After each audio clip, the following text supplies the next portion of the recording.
राधे राधे मित्रों, आज की इस वीडियो में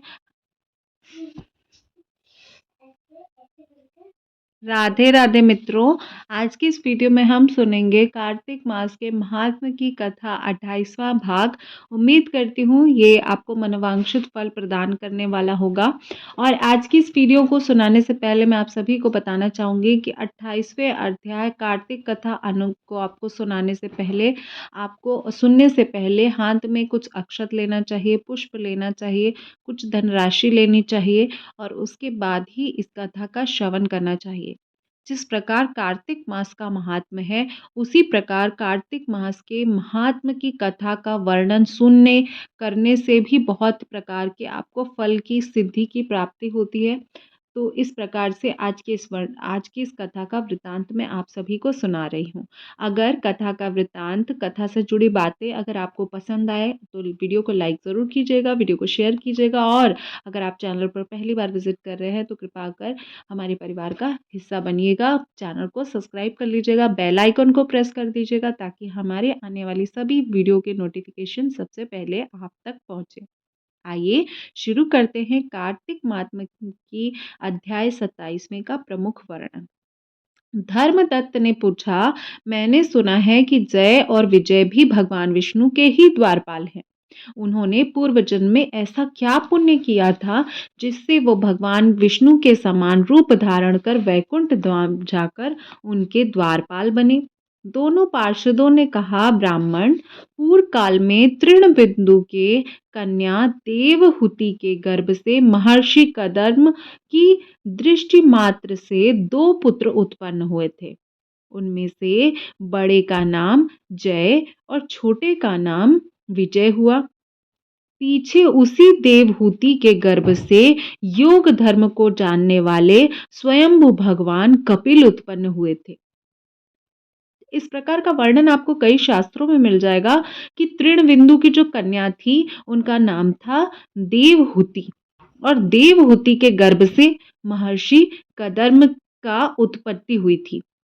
और कदर्म की दृष्टि मात्र से, जो महर्षि कदर्म थे, उन्हीं की दृष्टि से 2 पुत्र पैदा हुए थे जिनका नाम था जय और विजय। देवहूति के गर्भ से योग धर्म द्वारा ही, जो देवहूति की माता थी, उन्हीं के गर्भ से कदर्म ऋषि हुए थे और कदर्म ऋषि के उससे जय और विजय हुए थे और देवहूति माता से ही भगवान कपिल उत्पन्न हुए हैं। इसका वृतांत आपको किसी अन्य वीडियो में मिल जाएगा। मैं आपको डिस्क्रिप्शन में उस वीडियो का लिंक दे दूंगी, आप उसको सुनना चाहें तो वहां भी सुन सकते हैं। जय और विजय सदैव भगवान की भक्ति में तत्पर रहते थे। वे नित्य ही अष्टाक्षर मंत्र का जाप करते थे। वे वैष्णव धर्म के सभी नियमों का पालन करते थे, सभी व्रतों को करते थे। एक समय राजा मरुत ने उन दोनों को अपने यज्ञ में बुलवाया। वहां जय ब्रह्मा बनाए गए और विजय आचार्य ब्रह्म बनाए गए। उन्होंने यज्ञ को संपूर्ण विधिवत करवा दिया। यज्ञ के अंत में अभिवृत स्थान के पश्चात राजा मरुत ने उन दोनों को बहुत सारा धन इत्यादि दिया। धन लेकर दोनों भाई आश्रम पर गए। वहां उस धन को विभाग करते हुए समय दोनों ने परस्पर लांग डांट पैदा हो गई। जय ने कहा, इस धन को बराबर बराबर बांट लिया जाए। विजय का कहना था, नहीं, उसको जो मिला है वह उसके पास रहेगा। तब जय को क्रोध से आकर लोभी विजय को श्राप दे दिया कि तुम ग्रहण कर के देते कि नहीं तो इसलिए ग्राह अर्थात मगरमच्छ हो जाओगे। जय शाप सुनकर विजय को भी शाप दे दिया, तुमने मत से भ्रांत होकर शाप दिया है, इसलिए तुम मतांग अर्थात हाथी की योनि में चले जाओगे। इस प्रकार से दोनों भाइयों ने एक दूसरे को धन के कारण श्राप दे दिया।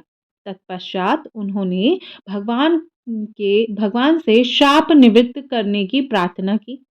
श्री भगवान ने कहा, तुम मेरे भक्त हो, तुम्हारा वचन कभी असत्य नहीं होगा। तुम दोनों अपने ही दिए हुए इन शापों को भोग कर फिर से मेरे धाम को प्राप्त करोगे। ऐसा कहकर भगवान विष्णु अंतर ध्यान हो गए। तदंतर दोनों गंड नदी के तट पर ग्राह और गज हो गए। ग्राह यानी कि मगरमच्छ और गज मतलब हाथी हो गए। उस योनि में भी उन्हें पूर्व जन्म का स्मरण बना रहा और वे भगवान विष्णु के व्रत यानी वैष्णव व्रत को करने के लिए हमेशा तत्पर रहे। किसी समय वह गजराज कार्तिक मास में स्नान के लिए गंड नदी पर गया, तो उस समय ग्राह ने शाप के हेतु वो स्मरण करते हुए गज को पकड़ लिया। ग्राह के पकड़े जाने पर गजराज ने भगवान रामानाथ का स्मरण किया। रमानाथ रामानाथ दोनों ही तत्सविक क्षण है भगवान के ही नाम का, तो उनका स्मरण किया। तभी भगवान विष्णु ने शंख चक्र गदा धारण किए वहां प्रकट हुए और उन्हें चलाकर ग्राह और गजराज का उद्धार किया। उन्हें आप अपने जैसा रूप देकर वैकुंठ धाम लेकर प्रस्थान कर गए। तब से उस स्थान को हरि क्षेत्र के नाम से विख्यात है। वे दोनों ही विश्व विख्यात जय और विजय जो भगवान विष्णु के द्वारपाल हुए थे। धर्मदत्त, तुम भी ईर्ष्या और देश का त्याग करके सदैव भगवान विष्णु की भक्ति में स्थिर रहो, समर्थी समदर्शी बनो। कार्तिक माघ और वैशाख के महीनों में सदैव प्रातः काल स्नान करो, एकादशी के व्रत का पालन करो, तुलसी के बगीचे की रक्षा करो, माता तुलसी के पेड़ का वृक्षारोपण करो और उनकी सदैव रक्षा करो और जल आदि से उनको सिंचित करो। ऐसा करने से भी तुम भी शरीर के अंत होने पर भगवान विष्णु के परम धाम को प्राप्त कर सकोगे। भगवान विष्णु को संतुष्ट करने वाले तुम्हारे इस व्रत से बढ़कर न यज्ञ है, न दान है, न तीर्थ है, न ही कोई क्षेत्र है। हे विप्रवर, तुम धन्य हो जिसके व्रत के आगे भाग का फल पाकर यह स्त्री तुम्हारे साथ वैकुंठ धाम में ले जाई जा रही है। अर्थात जितने भी जप तप, जितने भी प्रकार के यज्ञ, जितने भी प्रकार के हवन इत्यादि हैं, उन सभी से मैंने आपको पुरानी कथाओं में भी इसका वृत्तांत वर्णित किया है कि जो कार्तिक का स्नान है उसका बहुत ही विशेष महात्म्य है। कार्तिक में जो ब्रह्मचर्य का पालन है, जो पृथ्वी पर इत्यादि पर लोग सोते हैं, इस सब का बहुत ही पुण्यदायी है। उसी का वर्णन यहाँ पर भगवान देवर्षि नारद द्वारा आपको देवऋषि नारद द्वारा आपको वर्णन यहाँ पर मिल रहा है।